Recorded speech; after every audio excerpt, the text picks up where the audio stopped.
My fellow Americans, tonight I am speaking to you because there is a growing humanitarian and security crisis at our southern border.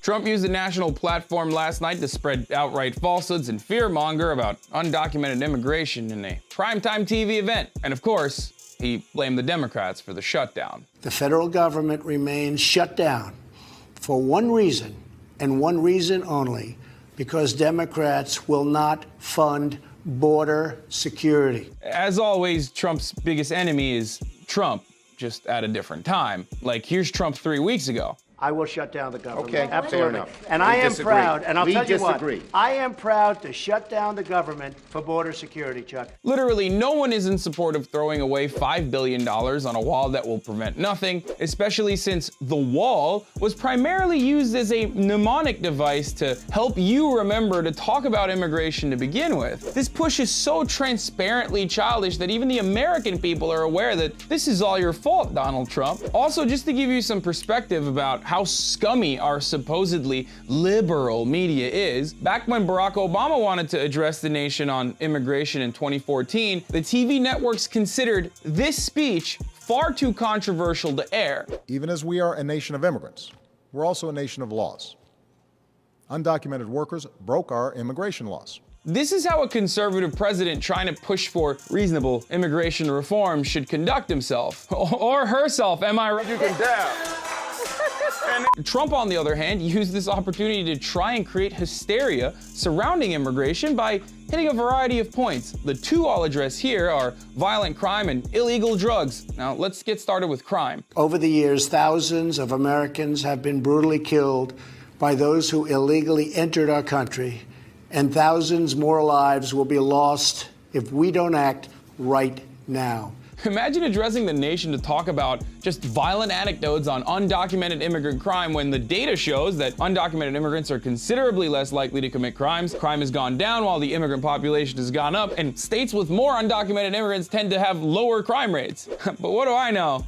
I'm just reading some stupid numbers and charts, whereas the president, well, he has feels over reals, guys. Every week, 300 of our citizens are killed by heroin alone, 90% of which floods across from our southern border. Now that's an interesting statistic, except most of the heroin comes through regular ports of entry, so a wall wouldn't prevent anything. The reason most Americans get hooked on heroin is because of overprescription by doctors, and the way to deal with this issue is through legalization of drugs and pushing for Medicare for all and free addiction treatment programs.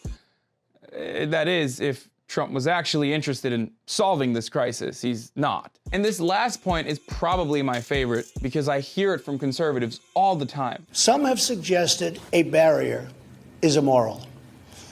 Then why do wealthy politicians build walls, fences, and gates around their homes? Just galaxy brain take, dude. Okay.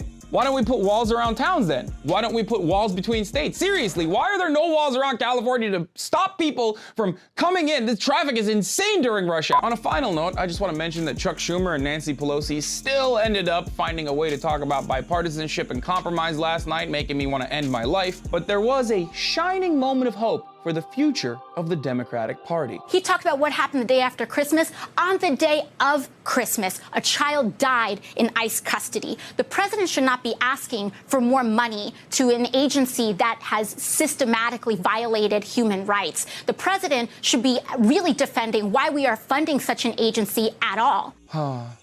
My goddamn queen, dude. I'm Hasan Piker. If you enjoyed this, please share it with your friends and spread the word. Leave your thoughts in the comment section below and smash that like button. Also, follow me at Twitch at twitch.tv/HasanAbi for a live conversation. I'm live every day at 5 p.m. Pacific. And if you'd like to support independent media, please go to tyt.com/join and join TYT membership. It's only $5 a month and it greatly helps us. And this has been The Breakdown. Never miss another breakdown video by ringing the bell below. You'll get notified whenever we publish something new. Also, don't forget to join TYT today.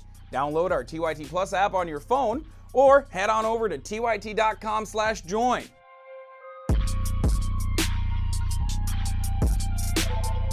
Perfect.